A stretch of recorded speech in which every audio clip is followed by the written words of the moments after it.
Howdy y'all! Thank you for joining us today for this unboxing of the third in the series of Great Western Trail. This is Great Western Trail, New Zealand.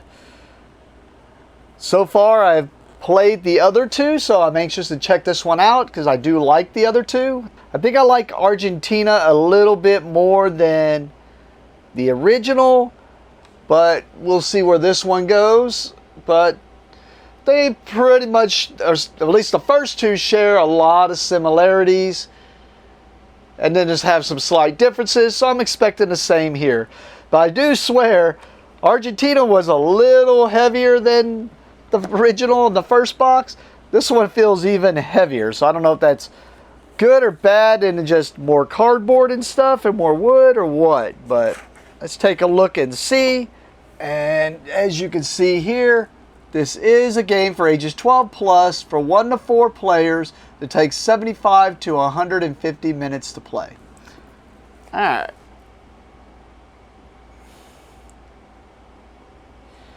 And it does let us know here that this is the epic conclusion to the trilogy. So there's not like they're going to do other ones. Now they may do expansions or may do other similar things, but this is the trilogy. And if you don't know what I'm talking about, they re-released the original Great Western Trail in the new box format, the second edition. That looks kind of like this one with just different artwork, of course, in the picture. And then they released a second one called Argentina. And now we have the third one, which is New Zealand. So, all right, let's take a look at this. All right, we just got the advertisement for some more games. All right, we got the rule book here. We'll see if this looks like the standard one from the other games. I mean, it tells us about the components here, the setup for players and the game board. And then, yeah, setup pretty much the same as the other one, where it lets you go through phase A, then lets you know everything you can do in phase B, then phase C. And this one looks like, so the last one you were delivering 2 ships, or in Argentina you were delivering 2 ships instead of, in the first one you were just delivering to the trains. This one you're, Argentina you delivered to ships. This one sounds like you're going to deliver to ships and move ships around. So, looks like just expanding out a little bit more each time. This was in the others where it has an appendix for all the buildings. It's got the neutral buildings, the private buildings side A, your individual player private buildings side B, and then the other actions you may need to know about. It's something about bonus cards. And this is the solo. And in this one it says a woman of great character. So I'm assuming the character in here, Sarah. I was trying to find the name of the bot that you play against, and it sounds like it's Sarah here. Sorry, I had that a little crimped a little bit as I was holding it up. And it just talks about how to have Sarah go through and play against you as the bot. I will say the other two seem to work pretty good. They're pretty easy to manage and handle without taking away from the gameplay, and still enjoy playing, having fun, and feel like you are playing against someone. So, alright. We got 2 boards here. Okay, you can see here, this is a 4-segment board. And for the most part, it looks like you're delivering, it looks kind of like the original. Biggest things I noticed right off the bat is nowhere near as many steps, it looks like, when you get to the end of the path. And also there's no A, B, and C now, there's just A and B. And I noticed this track looks completely different. Like, one, we have a track here, and I notice these birds everywhere, so maybe that has something to do with it. But there's also 2 of these, whereas like, because normally the normal game is when this thing, like the turn round marker, falls off the board. But this looks like it's not going to fall. Like either this is the board, it's going to be much quicker, and something gets added up here, or what? I don't know. Definitely seeing some differences, which is cool. That it's different, not just the same game being constantly skinned in different fashion. Other than that, a lot of this looks the same down here at the bottom. Just instead of cows, you're seeing sheep. Now, much more vibrant green and blue colors on this one. And there is another board which I didn't put that goes on the top. It is this one. And this looks more like you're going to have boats and whatnot that are going to be moving around, because it goes up here to the top of this board.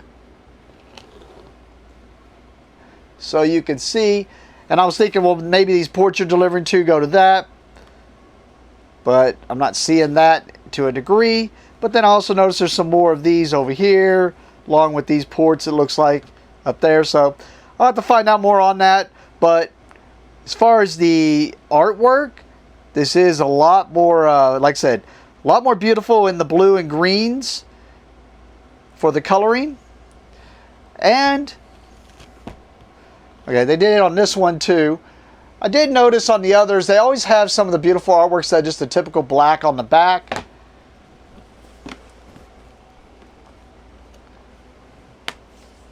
As you can see here.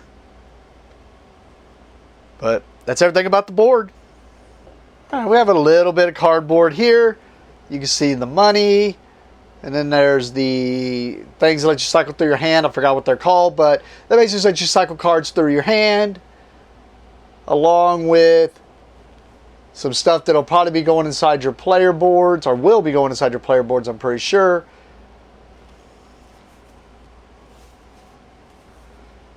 I'll just show you the back.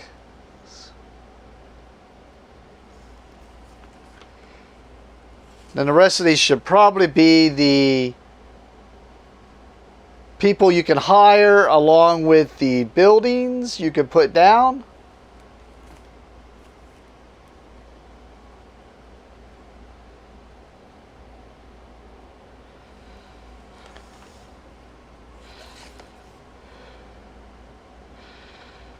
Along with the station victory point things. Well, I'll zoom in on those. The station victory point markers, or I forgot what they're called also, but the things that you can leave someone at the station and basically get some other way of scoring at the end of the game. Of course, you got to pay money to do that. So I was also being real careful on those because they're wanting to punch out pretty easy, which is nice to know. And then you can see what looks like the little hazard stuff that goes out, along with the people you can hire. Nowhere's near the amount of people you can hire. So unless we see, well, yep, it definitely has A's and B's. Now granted, it makes sense we wouldn't see as many of these, only because there's not that many like there are in the others. Then we have an insert here along with the boards, which there's 3. Let me get this 4th one out of here. There are 4 of these. They are dual layered, and this is where the thing for how much you can move would go, depending on the player count. And it does look like you're going to have a lot less workers in this one, so a lot less spots to fill up on there. But then it also looks like they added some stuff from Argentina down here. So let's check this out for sure. This is the bots dual layered board, and it just lets you know what they're specializing in and what to do with their cards. And then just like in the other ones, we got little plastic hats to go on top of the meeples. We'll take a closer look at all these cards.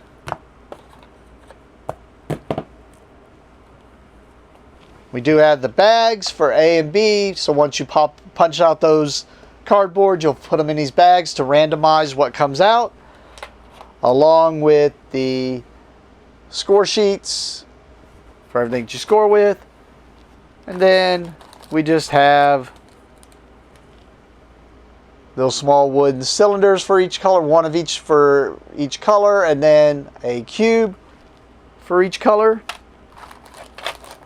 along with these little wooden chits which go on the board. They're like the things to show where you deliver at, but also where what skills you unlocked basically off your board as you remove them off your board. You can see the 4 workers there that you'll put the hats on top of.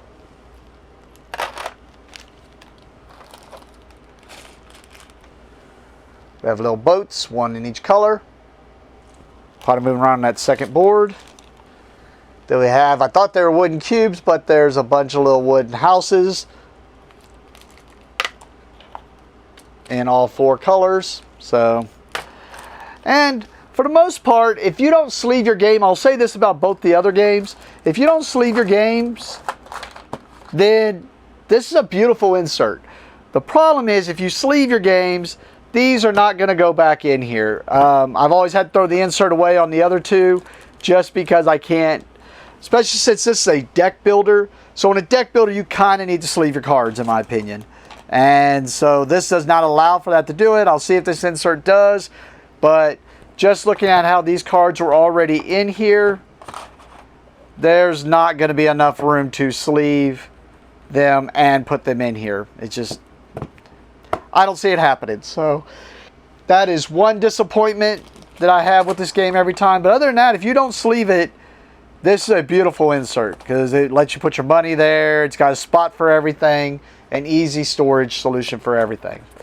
All right, let's take a closer look at these cards. All right, let's start off letting you know these are going to be standard American, the size 59.91. These are the GameGenics brands. They're about $4 for 50 of them. That is the same card size that they use in the others. So we're going to start off with the bot cards. So these are just the bot cards. They just show what action the bot should do.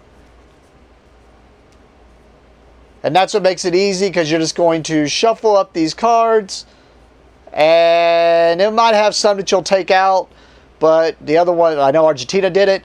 But you're just going to shuffle up these cards and do what it tells you to do with them. It's going to tell you to move, which is phase A, and then phase B, which is what they do for their action.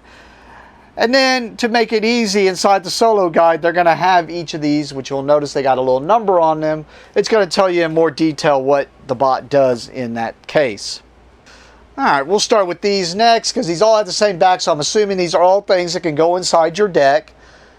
First, we have I always call them the Victory Point Gold cards because these are cards that you will pick up when you get that little symbol of the horn. They'll go in your deck, you'll play them and get the bonus that it is up here. And then once you play them and they're out in play, if you meet these requirements at the end of the game, then you get said victory points at the end of the game. If you don't meet the requirements, then you lose victory points. So these are just showing you a bunch of different things you have to meet or accomplish in the game. And then a lot of these are already just separated out. I think a lot of them will end up in either different decks or as cards in a random deck. But first we got the little doggo cards, the little puppers. And then we got like some type of, looks like a raft or ferry, I should say. And then we have several cards that look like such with the little bird. And then we have one type of sheep there, along with some other card with a cowboy, it looks like, along with a boat, looks like some type of household. Like I said, we got a bunch of different cards here in comparison to the other ones. Then we have another type of sheep there, worth 1 victory point. And then something about, like, and I noticed they got wool here, something about you can also just deal in wool trade. So we'll go on to the next deck where you can see, now these have the little starters, so this lets you know that there's going to be, looks like 3 for each of these. inside the starting deck, and then probably a lot of these ones, yeah, in each person's starting deck. And then these are some more starting cards along with those, and there's probably a white, I think, in the others that's usually in the starters. This is not a starter, so this is some more sheep you can get. Along with this one. So, the white, or yellowish white, is not a starter in this one. It's another non-starter, some sheep you can get. And I'm just flipping through the ones with multiples just to show you a bunch of them. And actually, I guess I should have paid attention, because in Argentina, even though it'd be the same sheep, some of them had different victory points. I am not seeing that in this. So it looks like if you get one type of sheep, then all those sheep of that color are worth victory points. We got some more of the birds here. Yep, and the rest of the deck is those. But cool. I know that was a fast look at the cards, but without knowing how exactly the game works, I can make some assumptions based off of how the other games worked. I do like this game. Like I said, I like Great Western Trail. It was in my top 100. I do think I would treat them as the same game. I know a lot of people wouldn't, but when I'm putting it in as my where it fall in my top 100, then I would put them in as the same game, the Great Western Trail series, and I would just say which one I like more, which, as of right now, if I had to choose between Great Western Trail and Great Western Trail Argentina, I do enjoy Argentina a lot more. I feel like it wasn't as brutal. I feel like there was some more leeway to where some more things you could get away with on the randomness. But I also have not played with Great Western Trail with the expansion. I own it, just have not played base Great Western Trail with the expansion. See if that changed my mind any. But enough talk about that. Get this all punched. Definitely gonna try it out. I know someone at our shop who loves playing this game, or at least the Great Western Trail. He is looking forward to trying this one in the series also. So we will get to the table and see what it's all like. Other than that, thank you for watching, and have a great day.